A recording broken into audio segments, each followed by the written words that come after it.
Testing, testing. There we go. Thanks for that introduction, Mike. Hi there, my name is Buford Smith. I am the SEO strategist at 43 Clicks North, and today I'd like to talk to you about the future of search and what I think that means for SEO. So for this presentation, I will be mainly talking about Google. While there are other search engines out there, like Bing, DuckDuckGo, and Ecosia, according to a Statista survey performed in 2021 and a StatCounter survey performed in 2022, Google retains a 92% market share for search globally across all users. So this is the preferred platform and the one that we're going to focus on today. So before we start looking at the future, I think it's important just to do a quick recap and maybe look at some of the key events that Google have implemented to shape search and where it is currently now. So, it's changing on there, but not up there. Where's the sound guy?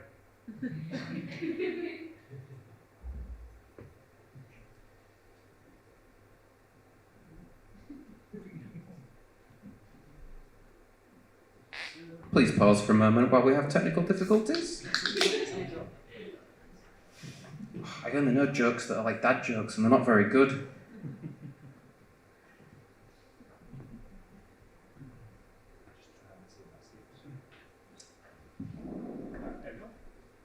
Perfect, the title. So the future of search and what that means for SEO. So like I said, before we dive into the future, I think it's important to recap on the past and just look at some key dates or key events that have shaped search so far. So I've listed out here a timeline of some updates and changes to search that I think have been pivotal to back up these 3 points. The first one is that there's been mobile focus. So Google have been prioritizing mobile indexing, mobile speed, and overall mobile UX. And by this it means that you have a seamless transition between desktop and mobile, allowing the user to go from one to the other.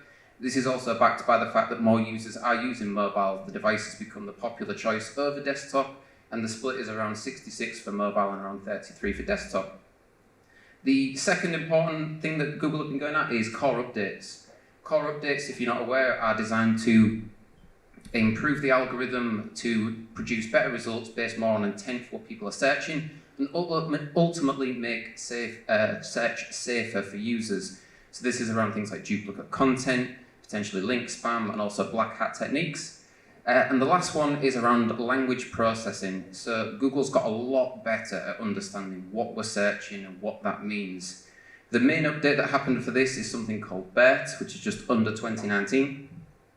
This has a very fancy acronym for it, but in simple terms, it basically means understanding the words, the context of the word search, and the intent behind that. Now, this is all happening in the background. It's important to talk about what's happening in the display of Google within devices.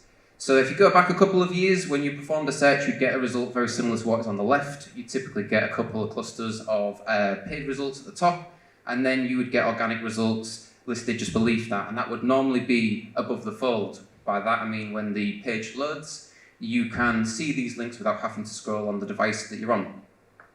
Fast forward a few years after these core updates have happened, and what we notice is through an injection of rich results, the search result pages look more like the display or the diagram on the right.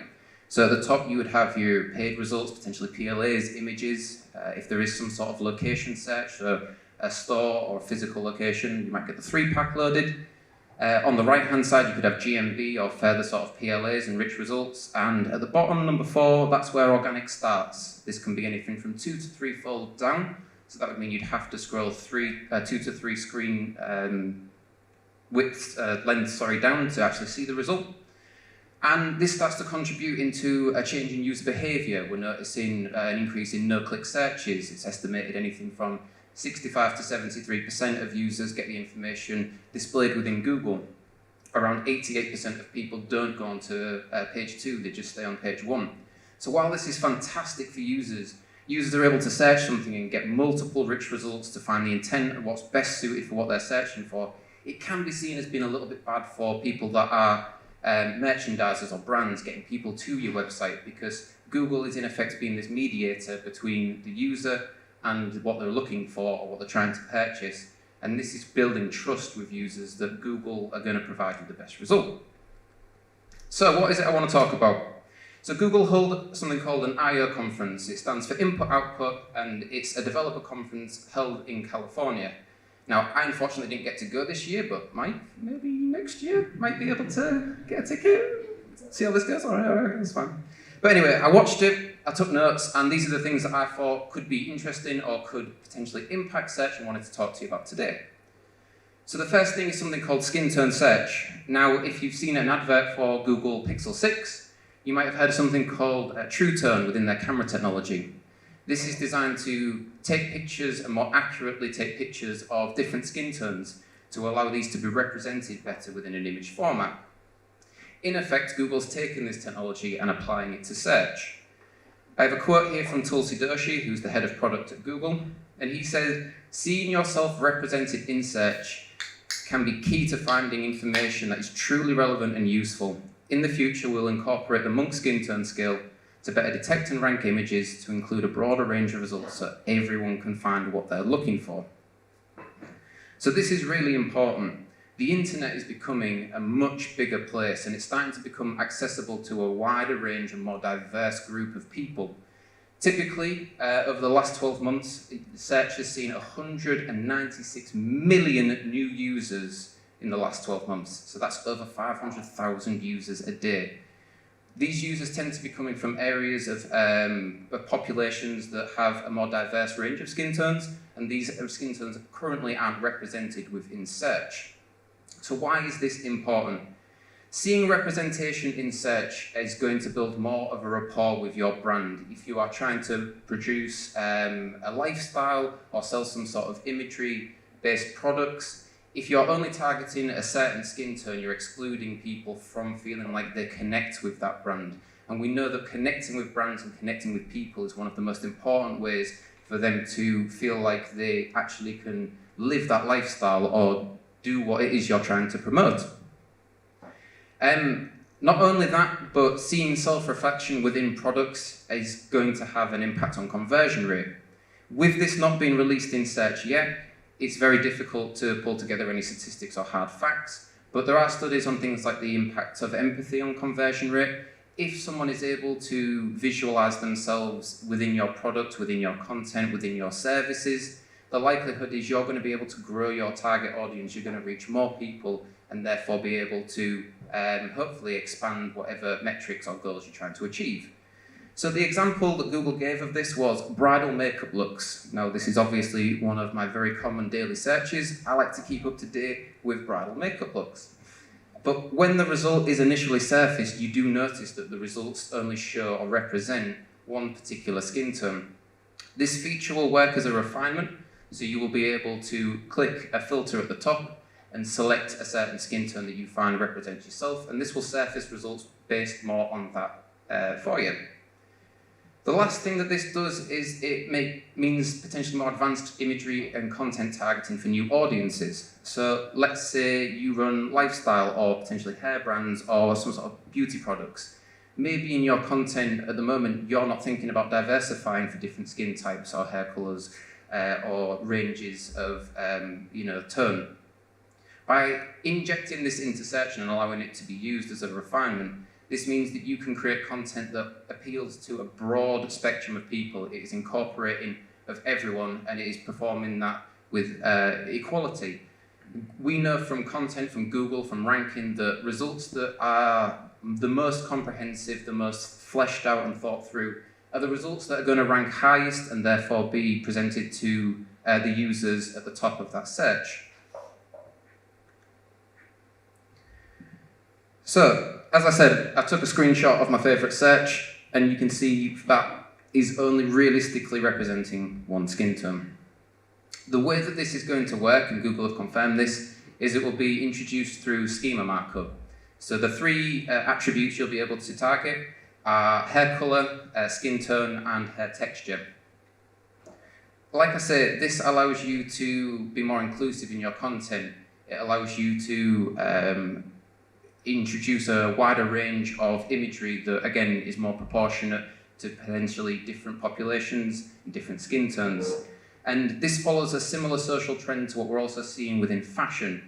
So runways and fashion brands are starting to be more inclusive with realistic representation of body types.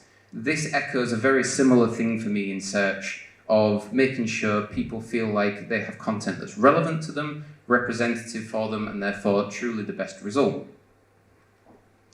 The next topic they spoke about was language. Language is broken down into two sections. The first one is TLDR. If you don't know what that means, it means too long, didn't read.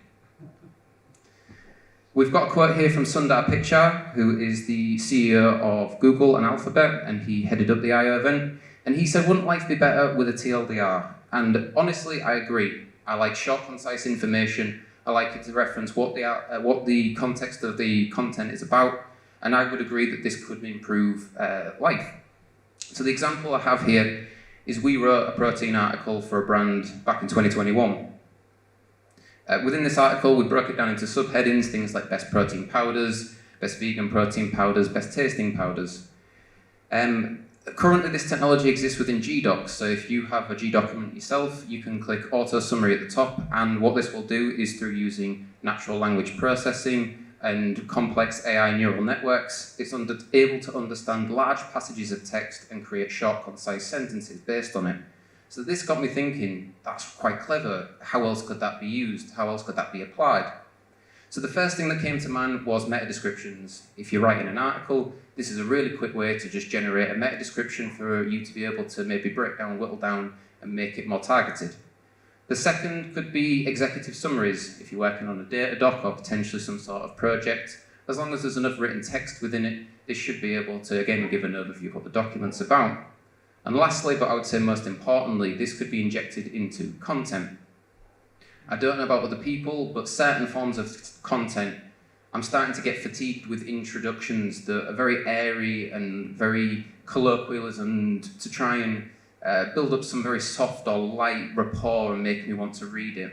What I would find much more interesting, I guess based on factual content or maybe more informational content, would be having a TLDR that allows me to read quickly, understand what the core concept of the article is about, and therefore whether it's relevant and whether I want to continue to read it or whether I need to go and look for something else that's more accurate.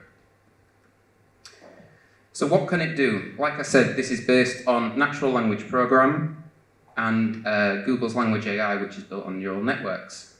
The big announcement they gave was that this is going to be incorporated into Google Meet and Google Chat. So if these are functions you do currently use, this could be an opportunity for you to maybe switch your business towards it. The reason I think this is because this kind of auto-summary, consolidation and executive summary feature can be used on calls. So say you're having a team meeting, maybe you're having a client call, someone needs to do minutes, or maybe you just didn't really remember what it was you spoke about.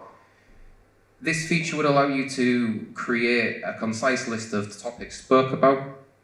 This potentially gives the opportunity to improve efficiency, improve output, and free up more time to be able to spend learning and developing, or potentially improving performance for clients. So what is it I'm trying to say about TLDR? Well, I think you should use it in written content.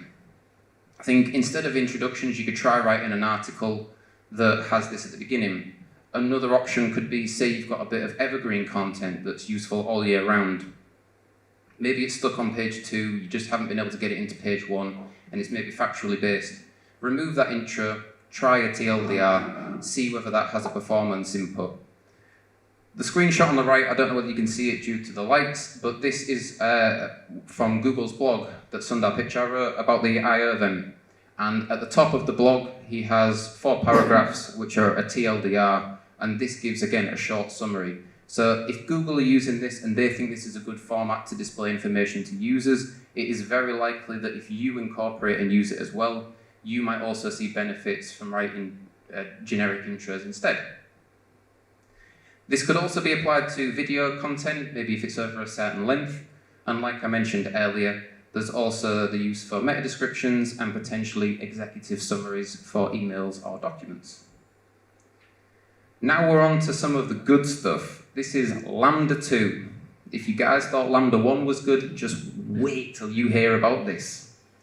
Now, Lambda stands for Language Model for Dialogue Applications.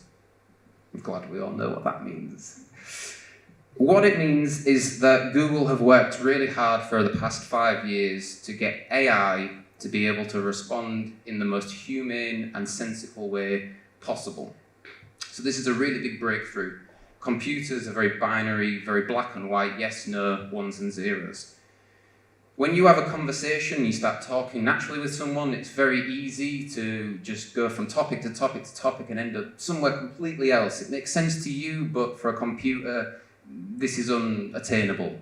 The breakthrough with LaMDA is that they're able to not only understand what you're saying, but give interesting and informative responses back.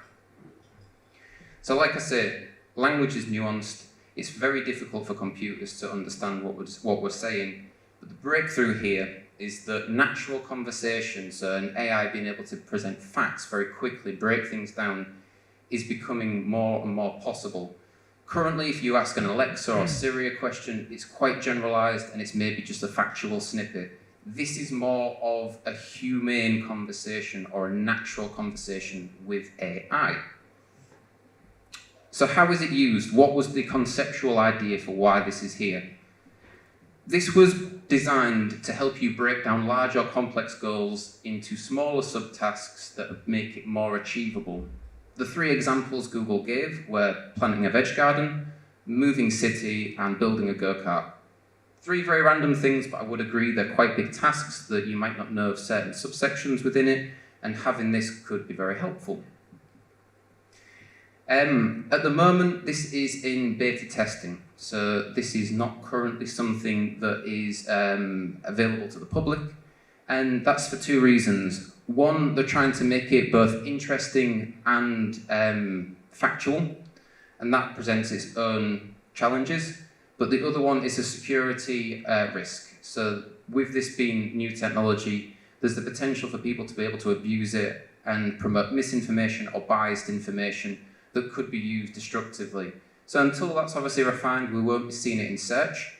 But my personal estimations, my guesses would be that this would be released on an app-based format initially. So like Discoveries or Google Lens, you would go in it, you would ask questions, and it would generate responses and it would generate ideas. It's going to need some sort of digital physical hub that will integrate into life. And by that I mean, if you take their first example of planting a veg garden, if I want to plant one up here in Hull, I'm going to need different information to someone who, say, is in America, seasonality, what grows, the patch of land, all these different things. So it's going to have to be built up from some sort of information, either scripts from websites or that people submit the information to. Now, even if this is introduced as an app, this could be brought into search. And if it does, this poses potentially quite a big threat for any websites that are informational hubs. So, for example, this could be quite a big competitor for someone like WikiHow. They have a lot of factual information, they do a lot of guides, a lot of how-tos, and it's very fleshed out and thorough. They also get a lot of rich results for it. I can see this as it's already sort of been showed on the GIF on screen. It looks like FAQ, it could be injected as a rich result. So while there are still uncertainties, and I do see this as again being very useful for users, potential businesses that rely heavily on large amounts of informational content, this could pose a threat to users clicking through to your site, seeing your information, seeing the design of your website, and obviously getting to experience that user journey that you've created for them.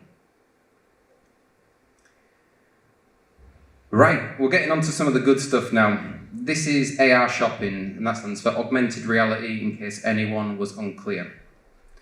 Before we get into the full nitty-gritty of AR shopping, I just wanted to quickly do an overview of what shopping currently looks like within Google. So this example on screen is for someone searching kids bike helmets near me. As you can see from the result, the user is able to view multiple products from different brands and vendors. They're also able to refine this search and add live refinement to it with things like distance, top rated, and open now. Again, this is absolutely great for the user. They get a broad range of people, but once again, this detracts clicks from people or users getting through to your website. So again, this means they're not seeing your design. They're potentially not seeing any calls to action that you're marking up. Maybe you've got bundles associated with that product, or maybe you've got a really high conversion upsell that the user's now not seeing. This seems to be a trend within Google. They like to be the mediator between the user and the product, or the searcher and the information. And users seem to be putting more and more trust in Google to allow them to filter out the spam or the things that they don't think are relevant, and they'll just take what Google basically puts in front of them as the best or for granted. So, AR shopping basically takes that current feed that we've just seen and makes it super modernized in a cool way. So it's built from existing technologies. The way AR works is through existing technologies Google have, but what they've been able to do is combine them. So the technologies that it uses are Google Lens, which is search using image pattern recognition. BERT, which I said before, is about understanding word context and the intent behind that the wording. MUM, which stands for Multitask Unified Modal. In effect, this allows different technologies from different applications be able to communicate. And AI, which would be your phone, sort of blending that realm between digital and physical. So the example given here is someone looking at chocolate bars. Great, we're already off to a good start. Who doesn't like chocolate bars? Now, if you're anyone like me, I can get overwhelmed by large amounts of choice. So having some sort of live filtration to be able to find what maybe I'm after, I could find very beneficial. In this display, as it repeats, you'll be able to obviously watch this and just pick up on it. But someone selects top rated, so as they do that, it deselects chocolate bars that don't have good ratings. They then apply for dark chocolate, so that then deselects any chocolate bars that don't identify as dark chocolate. And then lastly, they add a text search of nut-free. So this is using BERT, Lens, and MUM to be able to refine what you're seeing in front of you and display products that are relevant to that search. Just like it is in Google Shopping, but this time it's products that are in front of you. So while this is still in development and not something that we will likely see soon, I could see this being released in America first. America have good infrastructures for this. They've already got Amazon stores where you don't have to pay for anything, you just pick it up and walk out and it charges you. They've got Whole Foods with smart checkouts. Over here, we don't really seem to have the same infrastructure. I struggle to get signal in Tesco's to be able to send a message, to my partner and find out what we're having for tea or what she wants. So we're a little bit of a way off before you're going to be able to whip out your phone and use live AR to perform like shopping refinement. But I had to think, what could you do to potentially prepare for this? If this was to be released, is there anything you could do to set yourself up to be in the best possible position? Well, every time Google releases something like this, reviews are always paramount. They're always the first thing that's shown. So if you don't have reviews on your products, start looking at doing that. You could do retargeting, offer a 10% off discount if users leave a review, so on and so forth. Get your products on Google. Sounds simple, sounds obvious. I know they've got pattern recognition technology, but that's not going to be able to identify your product and pull out the information that would be needed for the refinement. Structured data, similar thing. This is going to mark up things like whether it's dark chocolate, milk chocolate, whether it's got nuts in it, is it vegan, so on and so forth. Adding this data will mean that when users do add refinement and they do try and filter it, your results will be displayed correctly. And there's a potential for there to be some sort of coding or markup that can be added to, again, make this eligible to be visible within VR. So like I say, not currently available, something that could be coming, but once again, this is people using Google to find your products, not the person finding your products. So how you're displayed in Google, and your relationship with Google, and how that appears is very important for how users are going to find your products. And lastly, we're on to future AR. So I've got a final quote here from Sundar Pichai, and he says, "It's important we design in a way that is built for the real world and doesn't take you away from it. AR gives us a new way to accomplish this." So at the end of I/O, they always save the best for last. They always like to hit with the wow factor at the end. And what they did is they demonstrated Google Glass. If you're not aware of Google Glass or not heard of it before, if you imagine leaving a pair of spectacles and a mobile phone in the bedroom, putting on some Barry White, and coming back a bit later, Google Glass would be the birth of them two combining. If you watch this example a few times over, there's two people, you can't see the second one in this, but they both put on glasses and they speak different languages. As one person speaks, their language is live translated within the glass, and if you watch it carefully, you can actually see this moment of shock in her face where she's like, God damn, I understand this person, like that I couldn't have understood before. Now, while I think this is an absolutely amazing technological feat to be able to achieve this, it has a certain gimmick value in the sense that the other person has to have Google Glasses. Not everyone would be able to do that. Would it be able to integrate? How would it connect wirelessly? You know, there's all these potential pitfalls that it has. But the theory, the sort of basis, what are they trying to achieve by releasing this if they want it to integrate and improve life? Well, potentially some of the technologies and developer things that we've just talked about. So if you were going down Tesco's looking at the chocolate aisle, instead of your phone, potentially Google Glasses could allow you to add live refinement and find the products you're after. There's also a chance of, if you were looking at a large passage of text, you'd be able to hit TLDR and get a short summary. Google Lens, let's say you're walking down the street, you see someone wearing an amazing shirt, or I don't know, maybe they've got a fantastic handbag that you just want to have. You could take a picture with your glasses, you could add a text search, that shirt in a size medium, or bags that look like this, and get results that are based on that image and that text. You could also get related ads, so if you've selected certain topics or interests, and maybe you pass by a store that sells it, that could trigger a custom advert or something like that. And lastly, my favourite of the hypotheticals would be AR adverts. So this would be when you're wearing your glasses. NFT technology could in effect create a custom 3D advert for you. If you took them off, you wouldn't be able to see them. So there's lots of possibilities that this could integrate life with, but like we said, the infrastructure's not currently there to really support this. If it was released, I feel like it would be gimmicked. So some potential pitfalls is that this hasn't been released. When it is going to be released, it's likely to be expensive. There's also things like battery life to consider and if the glasses get scratched or broken. There's limited applications on launch, so this is what I'm talking about, infrastructure, having internet, applicability to use it within shops, whether that is supported.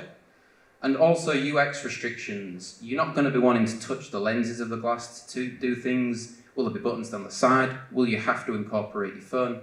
We unfortunately don't know, but these are potential pitfalls that could make it more clunky and less integrated into life as they want. So there's definitely some opportunity for them to improve it, but overall, you kind of get a picture for where this is going. Google likes to be a mediator. It likes to display your products to users, and users are becoming more and more okay with Google doing a lot of the legwork for you. And that can make it more difficult because it's limiting the amount of people that will see your links and be able to do it.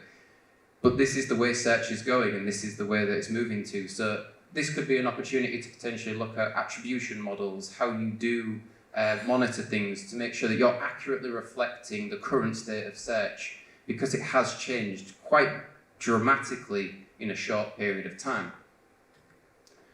So takeaways from this, what have I been banging on about?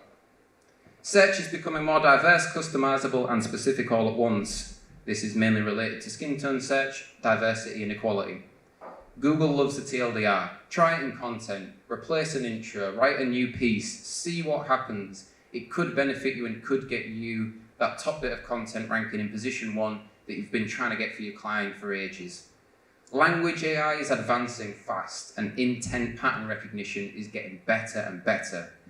Google is getting so good at understanding what you mean. When you search it, it goes, yeah, you didn't mean that, you meant this.